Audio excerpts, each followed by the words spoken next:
எல்லாருக்கும் வணக்கம். இன்னைக்கு இந்த வீடியோவில் என்ன பார்க்க போகிறோம் அப்படின்னா, இட்லி தோசைக்கு ஏற்ற ஒரு டேஸ்டியான டிஃப்ரெண்ட்டான சைட் டிஷ் பார்க்க போகிறோம். இன்றைக்கி ஒரு சப்ஸ்கிரைபர் கேட்டிருந்தாங்க, பிரியான்னு ஒரு சப்ஸ்கிரைபர்.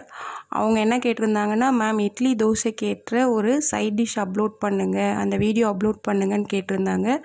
முக்கியமாக அந்த மேம்க்கு தான் இந்த வீடியோ கிரெடிட்டு. வாங்க வீடியோக்குள்ளே போகலாம். எப்படி இந்த சைட் டிஷ் பண்ணலாம் அப்படின்றத பார்க்கலாம்.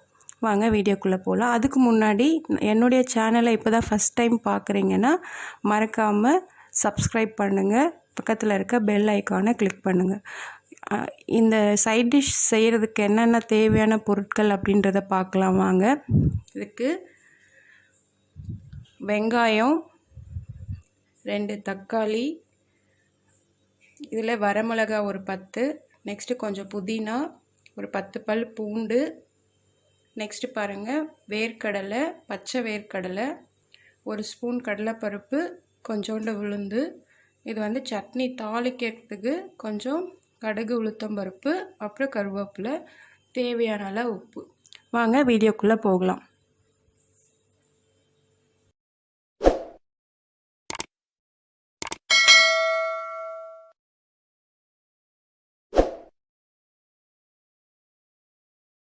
இங்கே பாருங்கள், ஒரு கடாயில் கொஞ்சோண்டு ஆயில் ஊற்றிட்டு, நெக்ஸ்ட்டு இந்த கடலைப்பருப்பு உளுந்து இருக்கு பாருங்கள், எண்ணெய் காஞ்சதும் இதை கொஞ்சம் எடுத்து போட்டுக்கோங்க.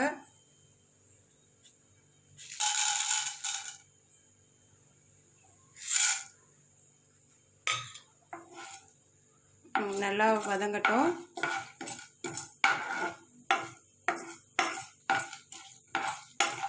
நல்லா கொஞ்சம் கலர் மாறுற வரலையும் நல்லா வதங்கட்டும். பாருங்கள்,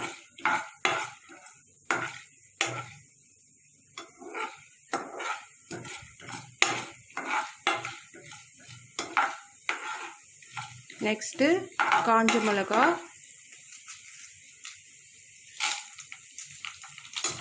அதையும் போட்டு நல்லா வதக்குங்க. நெக்ஸ்ட்டு பூண்டு,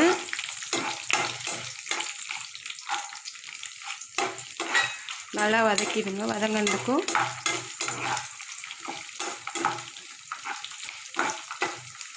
இங்கே பாருங்கள் நல்லா வதங்கிடுச்சு. நெக்ஸ்ட்டு நம்ம எடுத்து வச்சுருக்க அந்த வேர்க்கடலை எடுத்து வதக்கணும்.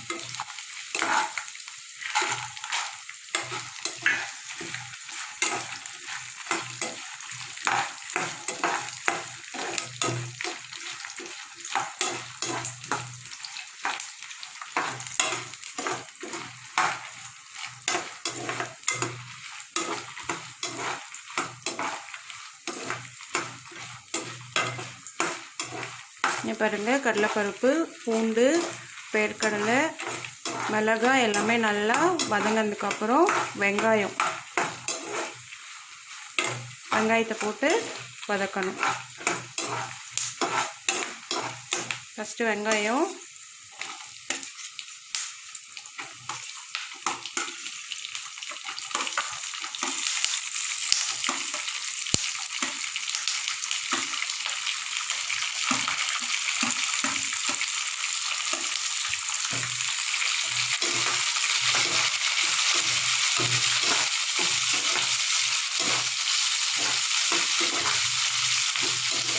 வெங்காயம் நல்லா வதங்கட்டும். வெங்காயம் நல்லா வதங்கினதுக்கு அப்புறமா தான் தக்காளி போடணும்.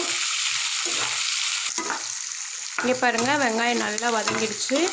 வெங்காயம் வதங்கினதுக்கப்புறம் தக்காளி போட்டுக்கணும்.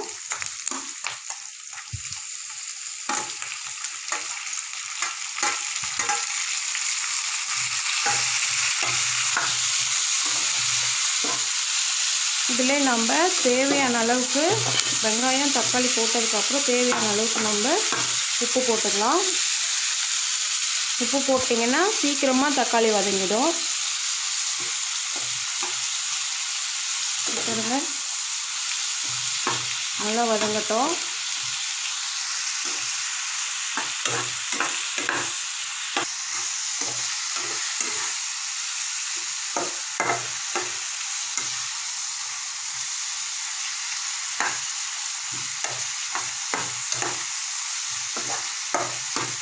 பாருங்கள், தக்காளி வெங்காயம் எல்லாம் நல்லா வதங்கிடுச்சு. இதில் பாருங்கள் கொஞ்சோண்டு தேவையான அளவு கொஞ்சமாக தான் எடுத்துருக்கோம் பாருங்கள். இந்த அளவுக்கு புளி அப்ளை பண்ணிக்கோங்க. புளியும் போட்டு வதக்கிடுங்க. புளி போட்டால் கொஞ்சம் டேஸ்ட்டாக இருக்கும் சட்னி.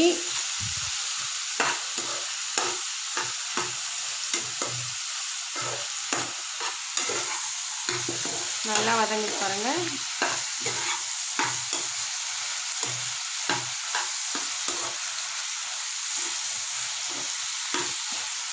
லாஸ்ட்டாக நம்ம என்ன பண்ணுறோம், கொஞ்சோண்டு எடுத்து வச்சுருக்க புதினாவையும் சேர்த்து வதக்கிக்கலாம். புதினா புளி இதெல்லாம் போட்டுனா நல்லா டேஸ்ட் செம்ம ஃப்ளேவராக இருக்கும்.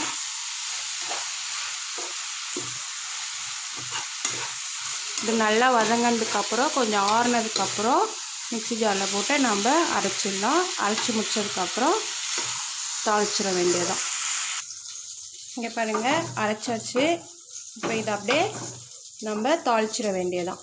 கடாயில் எண்ணெய் ஊற்றி கடுகு உளுத்தம்பருப்பு கருவேப்பிலை போட்டு நம்ம அப்படியே தாளிச்சிட வேண்டியதான்.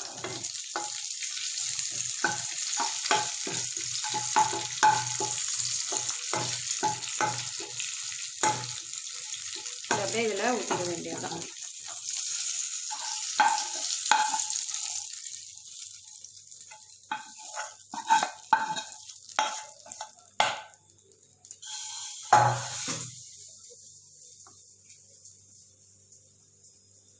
அவ்வளோதான். நீங்கள் உங்கள் வீட்டில் ட்ரை பண்ணி பாருங்கள்.